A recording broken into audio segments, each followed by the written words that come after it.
I found a lump. No, not in my porridge or in my throat. I found it in the pit of my arm. I tried to stay calm. What harm could a lump the size of a tiny bump do to me? Would it invade my body and snatch me away from my friends and family? I began to retreat into a dark hole. I tried to get the thought out of my mind. I didn't want it to find me quivering with fear. But I was scared. Scared stiff. What if? It was as if it was close to the edge. Close to the edge of a cliff, about to jump to all kinds of conclusions. What if I should? I tried to hold on, but I couldn't stop. I couldn't stop the pain from shooting at my brain. Fired shots of unimaginable pain, struck with precision. I had to make a life-saving decision.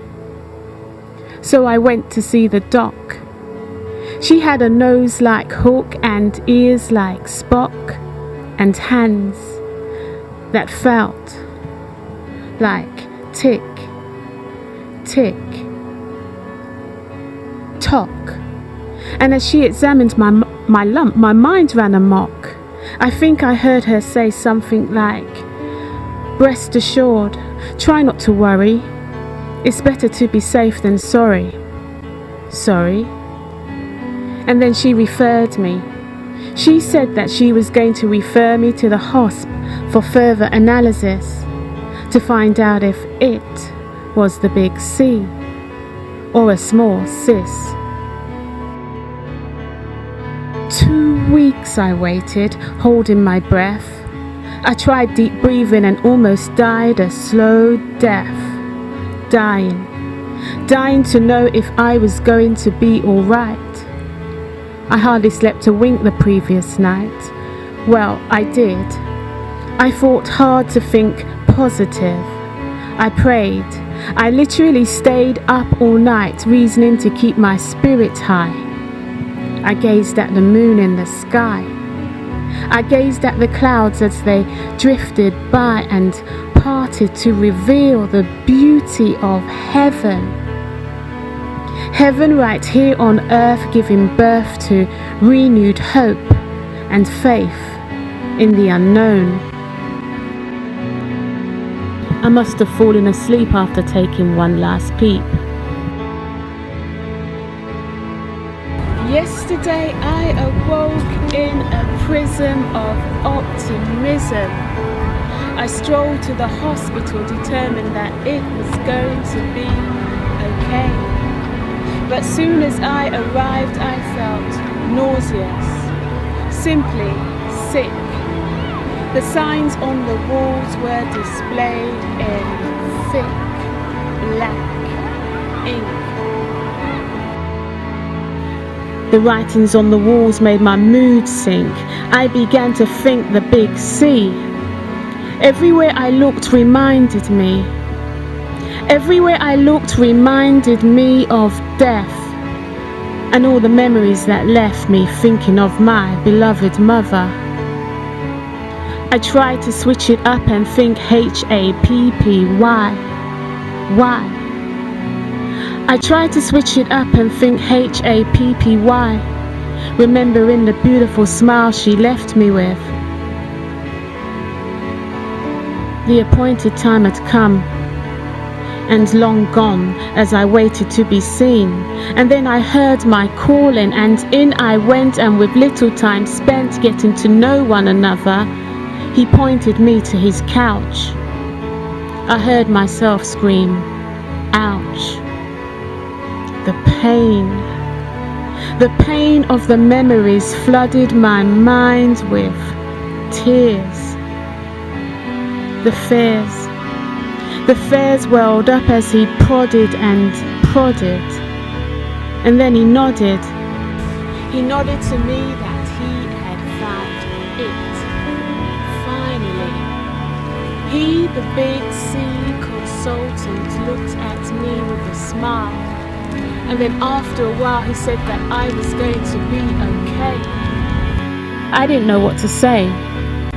I felt numb, in shock, disbelief. So what about the sharp shooting pains that pierced my chest, my breasts, and all the rest? What about it? He said, what about it? I began to question him and the power of my mind. How was he going to explain the symptoms and the pain? Mischievous and powerful too is the brain. He said to be certain he needed to explore that it was nothing more, and sent me for an X-ray on the first floor. What more could I ask for? Definitely not more and more waiting, surely not. But that's exactly what I got. So I waited fourth in line for what seemed like hours, next to a woman who chatted like she was high on poppy flowers. Or maybe it was the side effect of sitting next to me. Maybe she was just as anxious as 1, 2, and 3. Yeah, maybe. It was going to be another long wait. I hate to say it, but I couldn't take any more of her high-octave constant chat. I tried to bury my head in my book, but she was having none of that. Listen, she wasn't even talking to me. I tried to concentrate on my breath and on my breathing. The tension was seething. I could feel it leaving, ready to explode. But I stayed still for it to erode and willed it away just in time as I sat next in line. So what can I say about mammograms? Well, they hurt like hell. There's more prodding and pulling and pushing and slam. I'm not going to say anything more that might put you off, ladies and gentlemen, other than slam, bam, thank you, ma'am. And the final outcome? Well, I just have to wait for my results and see. But rest assured, I will be okay. Yeah, it will be alright.